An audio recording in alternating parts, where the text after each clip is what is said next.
जय श्री कृष्ण भाइयों और बहनों। आज इस वीडियो में मैं आपको अमावस्या की कथा सुनाऊंगी और अमावस्या के दिन करने वाली पूजन विधि भी बता रही हूँ। सनातन धर्म में अमावस्या का विशेष महत्व है। अमावस्या के दिन पवित्र नदी में स्नान करना चाहिए, साथ ही इस दिन दान भी करना चाहिए। अमावस्या के दिन भगवान शिव और माता पार्वती की उपासना की जाती है।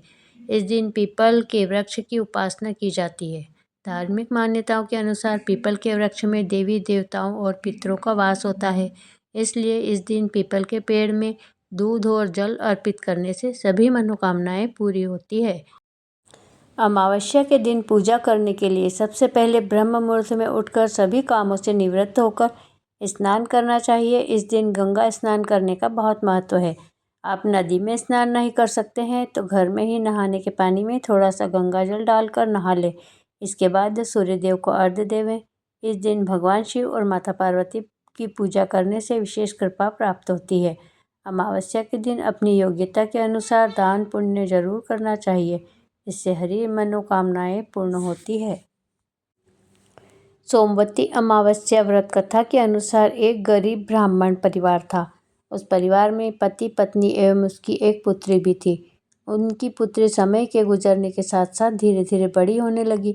उस पुत्री में बढ़ती उम्र के साथ सभी स्त्रियोचित सगुणों का विकास हो रहा था।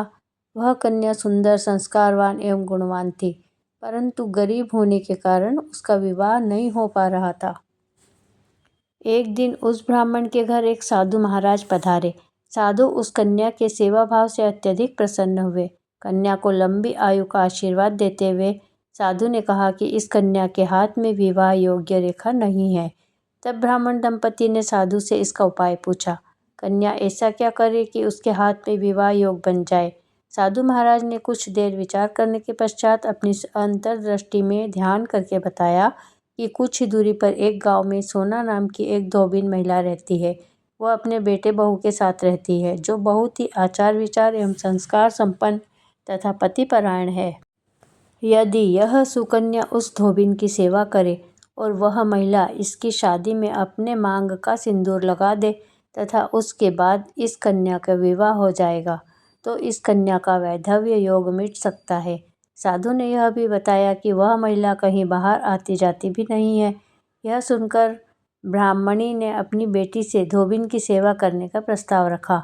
अगले दिन से ही कन्या प्रातःकाल ही उठकर सोना धोबिन के घर जाकर साफ सफाई एवं सारे कार्य करके अपने घर वापस आ जाती। इस तरह काफ़ी समय बीत गया। एक दिन सोना धोबिन अपनी बहू से पूछने लगी कि तुम तो सुबह ही उठकर सारे काम कर लेती हो और पता भी नहीं चलता है। बहू ने कहा, माँ जी, मैंने तो सोचा कि आप ही सुबह उठकर सारे काम खुद ही खत्म कर लेती हैं।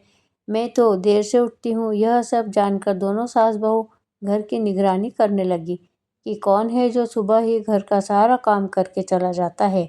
कई दिनों के बाद धोबिन ने देखा कि एक कन्या मुंह ढके अंधेरे में घर में आती है और सारे काम करने के बाद चली जाती है। जब वह जाने लगी तो सोना धोबिन उसके पैरों में गिर पड़ी। पूछने लगी कि आप कौन हैं और इस तरह छुपकर मेरे घर की चाकरी क्यों करती हैं। तब कन्या ने साधु द्वारा कही गई सारी बात बताई। सोना धोबिन पतिपरायण थी, अतः उसमें तेज था। वह तैयार हो गई।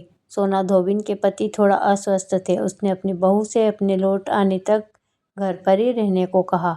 सोना धोबिन ने जैसे ही अपने मांग का सिंदूर उस कन्या की मांग में लगाया, सोना धोबिन का पति मर गया। उसे इस बात का पता चल गया। वह घर से निराजल ही चली थी, यह सोचकर कि रास्ते में कहीं पीपल का पेड़ मिलेगा तो उसे परिक्रमा देकर और उसकी परिक्रमा करके ही जल ग्रहण करेगी। चलते चलते रास्ते में एक पीपल का पेड़ आया।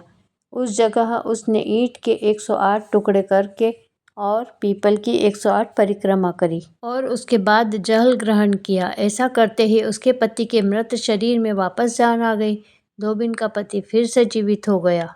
इस तरह अपने सुहाग को अमर रखने के लिए सभी सुहागन स्त्रियों को अमावस्या के दिन पीपल की 108 परिक्रमा करनी चाहिए। उससे सभी का सुहाग अमर बना रहता है। बोलिए शिव पार्वती माता की जय, अमावस्या माता की जय।